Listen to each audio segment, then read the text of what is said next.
പ്രിയപ്പെട്ട കൂട്ടുകാരെ, പുതിയൊരു വീഡിയോയിലേക്ക് എല്ലാവർക്കും സ്വാഗതം. ബൈബിൾ വായന, ബൈബിൾ റീഡിംഗ് 14/1/2025. വിശുദ്ധ മത്തായിയുടെ സുവിശേഷം 14-ാം അധ്യായമാണ് ഇന്ന് വായിക്കുന്നത്. 28 അധ്യായങ്ങളുള്ള വിശുദ്ധ മത്തായിയുടെ സുവിശേഷം ജനുവരി 1-ാം തീയതി മുതൽ വായിച്ചു തുടങ്ങി. ജനുവരി 28-ന് ഈ വായന പൂർത്തിയാകും എന്ന് പ്രതീക്ഷിക്കുന്നു.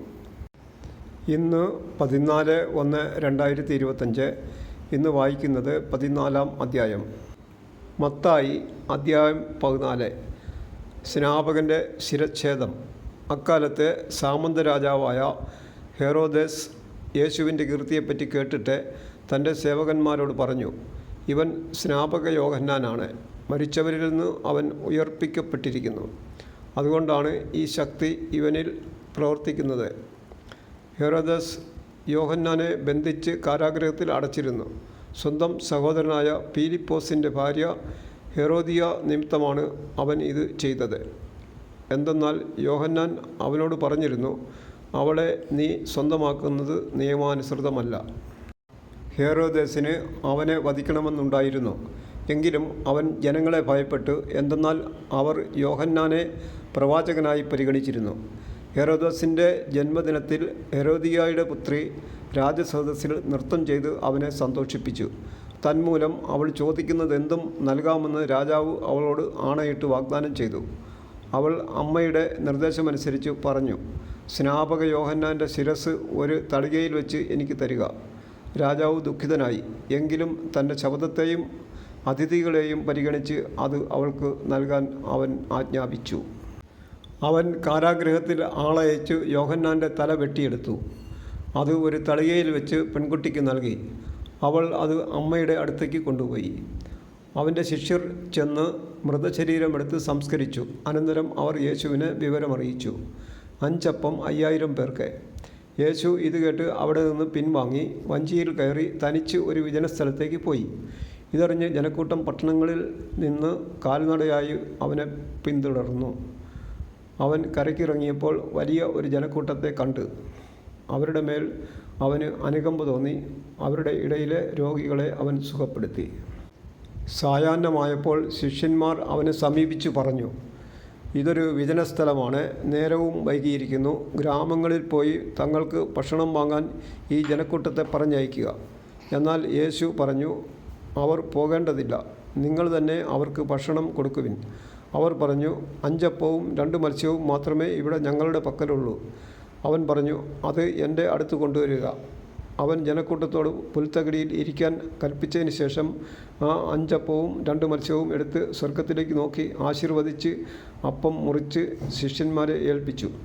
അവർ അത് ജനങ്ങൾക്ക് വിളമ്പി. അവരെല്ലാവരും ഭക്ഷിച്ചു തൃപ്തരായി. ബാക്കി വന്ന കഷ്ണങ്ങൾ 12 കുട്ട നിറയെ അവർ ശേഖരിച്ചു. ഭക്ഷിച്ചവർ സ്ത്രീകളും കുട്ടികളും ഒഴികെ 5000-ഓളം പുരുഷന്മാർ ആയിരുന്നു.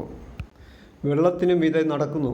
ജനസഞ്ചയത്തെ പിരിച്ചുവിടുമ്പോഴേക്കും തനിക്ക് മുമ്പേ വഞ്ചിയിൽ കയറി മറുകരയ്ക്ക് പോകാൻ യേശു ശിഷ്യന്മാരെ നിർബന്ധിച്ചു.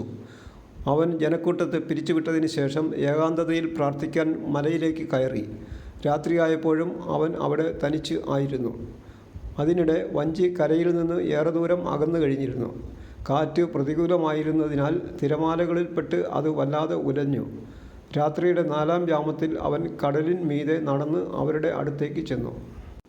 അവൻ കടലിനു മീതെ നടക്കുന്നത് കണ്ട് ശിഷ്യന്മാർ പരിഭ്രാന്തരായി. ഇതാ ഭൂതം എന്ന് പറഞ്ഞ് ഭയം നിമിത്തം നിലവിളിച്ചു. ഉടനെ അവൻ അവരോട് സംസാരിച്ചു, ധൈര്യമായിരിക്കുവിൻ, ഞാനാണ്, ഭയപ്പെടേണ്ട. പത്രോസ് അവനോട് പറഞ്ഞു, കർത്താവേ, അങ്ങാണെങ്കിൽ ഞാൻ ജലത്തിനു മീതെ കൂടി അങ്ങയുടെ അടുത്തേക്ക് വരാൻ കൽപ്പിക്കുക. വരൂ, അവൻ പറഞ്ഞു. പത്രോസ് വഞ്ചിയിൽ നിന്നിറങ്ങി വെള്ളത്തിന് മുകളിലൂടെ യേശുവിൻ്റെ അടുത്തേക്ക് നടന്നു ചെന്നു. എന്നാൽ കാറ്റ് ആഞ്ഞടിക്കുന്നത് കണ്ട് അവൻ ഭയന്നു. ജലത്തിൽ മുങ്ങിത്താഴാൻ തുടങ്ങിയപ്പോൾ അവൻ നിലവിളിച്ചു പറഞ്ഞു, കർത്താവേ, രക്ഷിക്കണേ. ഉടനെ യേശു കൈ നീട്ടി അവനെ പിടിച്ചുകൊണ്ട് പറഞ്ഞു, അല്പവിശ്വാസി, നീ സംശയിച്ചതെന്തേ? അവർ വഞ്ചിയിൽ കയറിയപ്പോൾ കാറ്റ് ശമിച്ചു. വഞ്ചിയിലുണ്ടായിരുന്നവർ അവനെ ആരാധിച്ചുകൊണ്ട്, സത്യമായും നീ ദൈവപുത്രനാണ് എന്ന് പറഞ്ഞു. ഗനേസറത്തിലെ അത്ഭുതങ്ങൾ.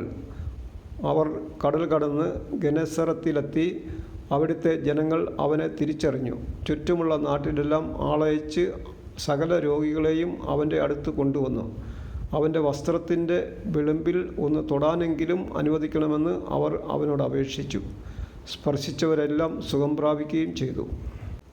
വിശുദ്ധ മത്തായിയുടെ സുവിശേഷം 14-ാം അധ്യായം പൂർണ്ണമായി.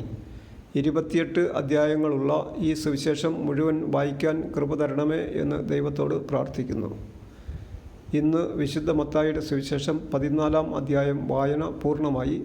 അതിന് സഹായിച്ച് ദൈവത്തോട് നന്ദി പറയുന്നു. Thank you.